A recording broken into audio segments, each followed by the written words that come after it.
Recently, I had an idea to make a video about a game that I really like. Well, long story short, I installed Red Dead Redemption 2 in order to get a clip for the video. Somewhere along those lines, however, I slightly got addicted to the online portion of the game for the next 2 or so months. I actually got to meet some really cool people and made a few friends while playing the game, so I guess it wasn't all that bad. It's just something about Red Dead's overall setting that just makes you feel like you're truly living in the western frontiers of the early 1900s. The characters, immersion factor, alongside with the attention to details, and of course, the lack of support when it comes to the online mode, or just anything post-launch, or just truly top-notch, real world-class stuff. But enough about Red Dead Redemption 2, since that's not the game I want to talk about today. No, I'm here to talk about a different game, from a completely different genre, RPGs. Hey, Henry's come to see us. Medieval fantasy-based RPGs, to be exact, which have always been one of my favorites within its many subgenres. I may be a bit biased towards the genre itself, nonetheless, the idea of cutting things with cold steel, or the ability to just throw a fireball at something, has always been more fascinating to me than to simply run up to someone and shooting them in the face. Then again, I wasn't exactly born in the States, so my idea of fun might be a bit different from, don't get me wrong, I still very much like to have the option for guns in my video games, especially if I'm going to be living the lifestyle of an outlaw during the 1900s. Point is though, sometimes I just prefer to not have them in my games. The thing about medieval fantasy RPGs is that the premises of almost, if not all of them, are pretty much the same from one another, being that the hero will have to embark on some grand quest filled with magic, elves, spells, and whatever else in order to defeat some kind of big evil. And listen, well, there's nothing wrong with the formula when it's done right. I think most games though end up relying on the blueprint a little bit too much in an effort to play it safe. And because of that, however, after a while, it can start to feel like developers are just making the same shit for you to replay over and over again. It's the same old thing. Now, I'm a firm believer in just because something works doesn't mean that it can't get better. And I understand that I might not be the right person to say something about this subject, since I'm still stuck replaying Oblivion at least once a year. Daryl Stokes. Come on. What's up, fam? How you doing? I have to admit though that on occasions, I can honestly find myself just wanting something different within the genre. Something that's a bit more grounded in reality, while keeping the medieval setting that I've come to know and love. Sometimes, I just want an RPG that allows me to live out the life of a regular old dirty peasant who's living out his best life within a semi-historically accurate medieval Europe setting. An RPG where all you have to worry about is to learn your father's trade, take over the family's business, marry a nice girl, and commit mass atrocities in the name of religion. I'll be with you. And with you, Henry. So with that said, today I'll be talking about a game that holds a very special place in my heart, as it stands out to me as truly one of a kind. A game that allows you to do just some of the things that I have mentioned, because much like in real life, things don't always go as planned. A game that completely changed my perspective on the fine line between realism and fun, and in my opinion, set a whole new bar and standard for any RPGs that are also trying to put efforts towards creating an immersive and living world. That game is Kingdom Come: Deliverance. Kingdom Come: Deliverance is a medieval RPG developed in 2018 by Prague developers, Warhorse Studios. The game happens to be the studio's first project as a newly formed team, which was all made possible through the efforts of crowdfunding on Kickstarter. Although I mentioned that the game itself is the studio's first, the people behind Warhorse itself are no strangers to video games, being that the two co-founders of the company were involved with some solid titles from the past, like the first two Mafia games and Operation Flashpoint: Dragon Rising. Kingdom Come was originally released to positive reviews, and has gone on over the years to become somewhat of a cult classic, attracting the attention of RPG fans new and old, with some even calling it Skyrim. But I just want to point out how much I fucking hate that comparison, as it was a pretty shitty take that essentially shits on everything it's compared to. I don't know, listen, I feel like whenever I hear that something is Skyrim, but with a certain gimmick, it basically just waters the overall product down and takes away the identity of whatever it is. I could just be reading too much into it, but anyways, enough rambling, let's get back to the...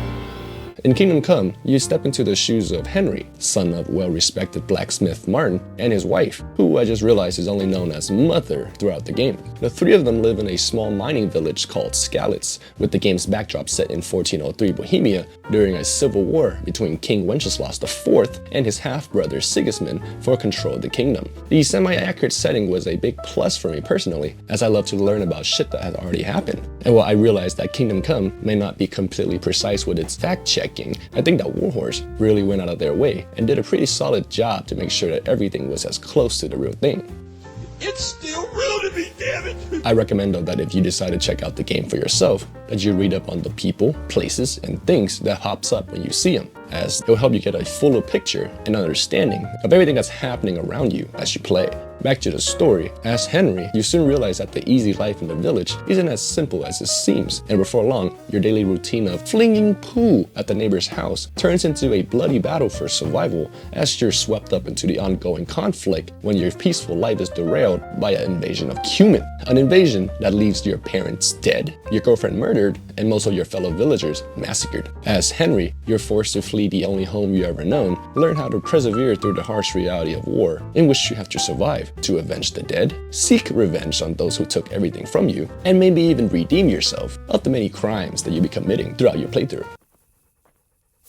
The game features a massive open world for players to explore. From villages to stone keeps, the map is filled with quests to do, treasures to collect, and secrets to uncover as you traverse this large sandbox landscape. With that said, the actual ways of traversal in this game is pretty limited, as you only have 3 options that will allow you to get across from point A to point B. You can't actually swim in this game, and I don't blame Henry, as like the many other great characters and protagonists before him, I can't either. Kingdom Come also has an abundance of side and unmarked quests to partake in. These stories will have players deal with many problems throughout medieval Bohemia that vary from serious matters of life and death, like solving a conspiracy that involves murder,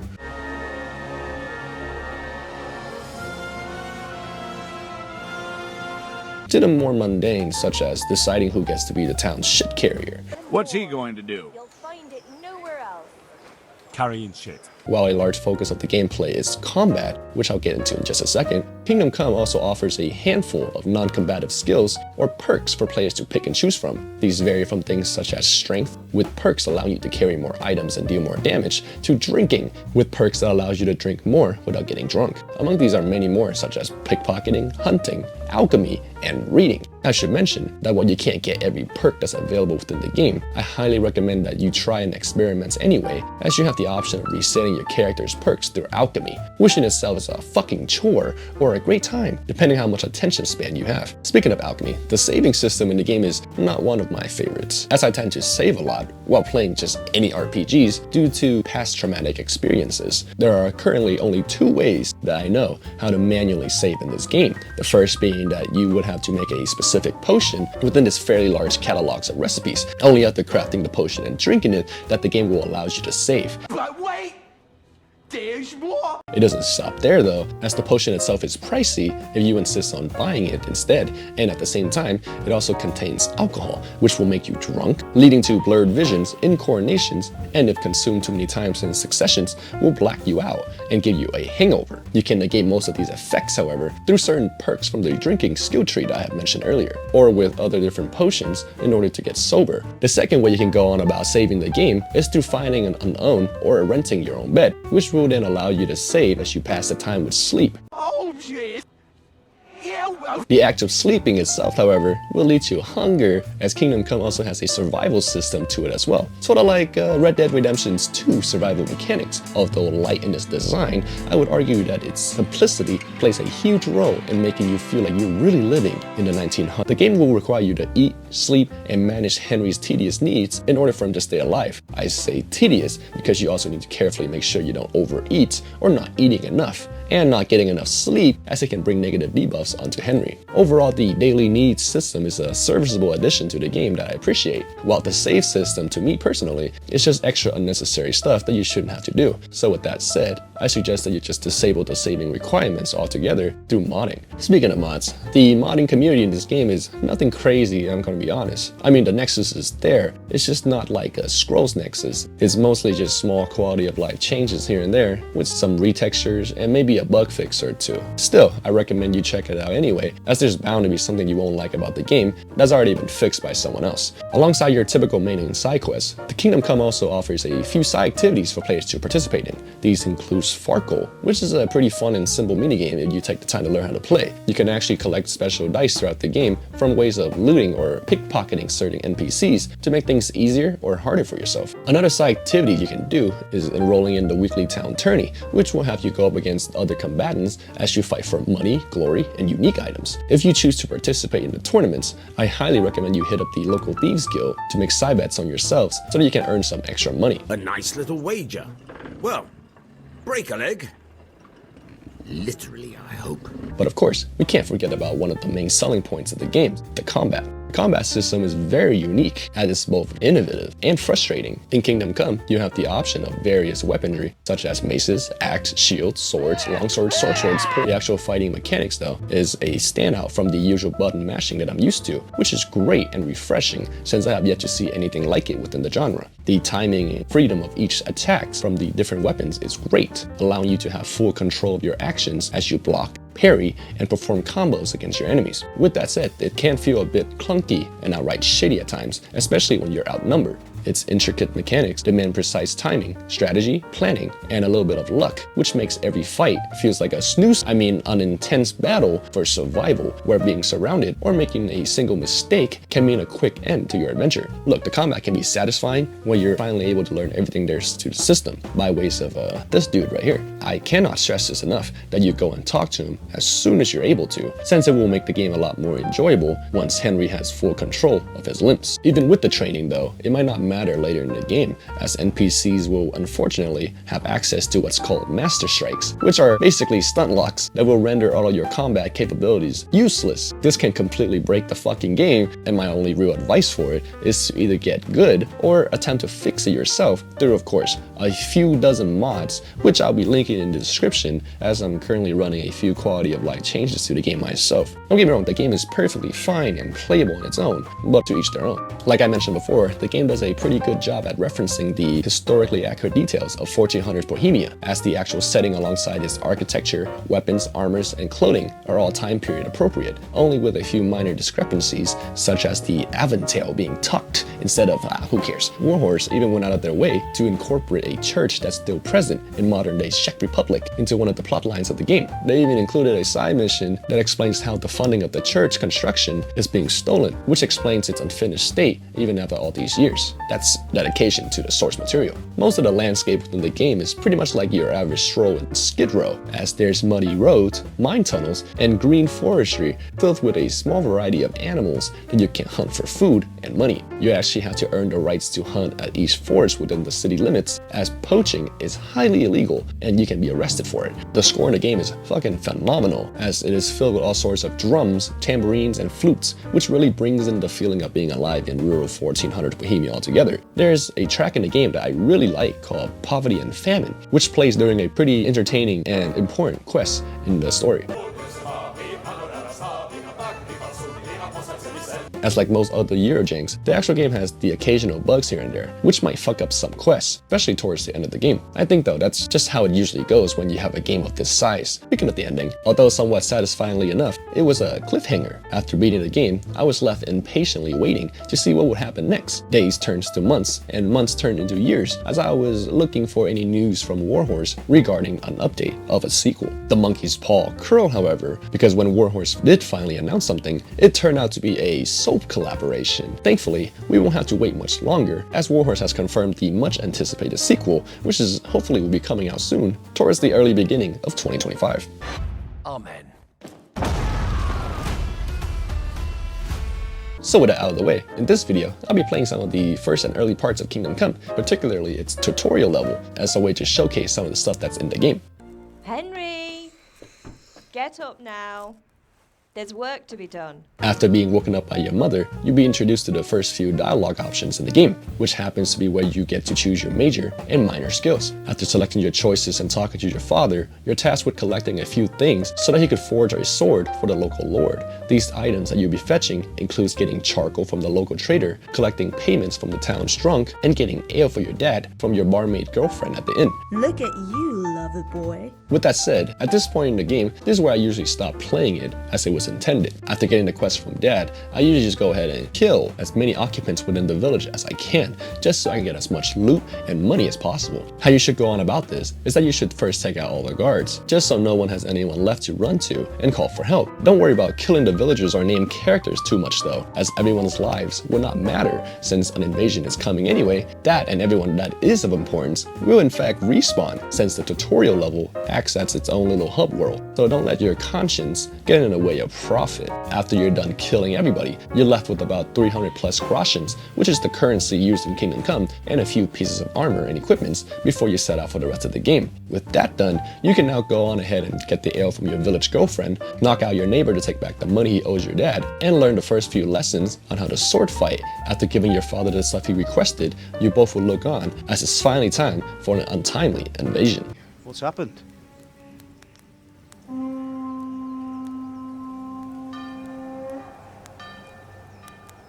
Very dramatic and heart-wrenching stuff as you watch as the human steals everything from you. Sort of like the feeling you get when you try and steal someone's trade wagon that they have worked on for so hard in Red Dead Redemption 2. I recently joined a private Red Dead server to play the game properly and away from all the rampant modding that's ever present on the PC. About a week into playing, however, I was ran over by a trade wagon and shot down as I was minding my own business. They apologized, of course, but this is the Wild West, and we take things personally around these parts. As I stood and watched as my horse lay there dying, it gave me the same feeling as Henry once did, as he also stood and watched as his parents were getting cut down by humans. After the incident, I wasn't going to let bygones be bygones that easily, and employed the help of what I can only assume was a 12-year-old child with skill levels way above my own. Originally, I was going to have footage of this said robbery, but in an inhaling air experience, I accidentally deleted the video in order to make room for installation of Stalker 2, Heart of Chernobyl. My sincere apologies.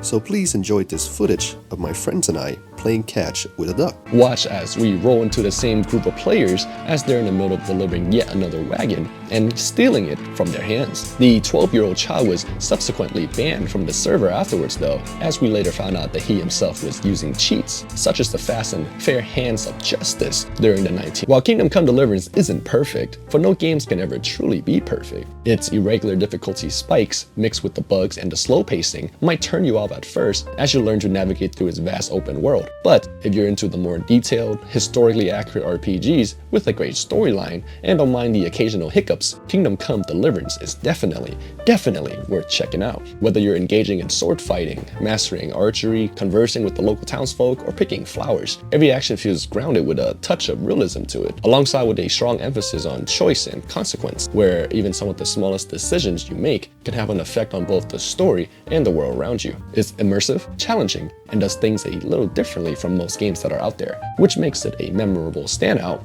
and solidifies itself within the genre as one of the great among many other great RPGs. Overall, the final score I'll be giving Kingdom Come is a solid 9 out of 10, which is the same amount of hours it took for the Discord to make rule changes regarding the PvP aspect of the game after the trade wagon robbery. And with that, thank you for watching and have a good one.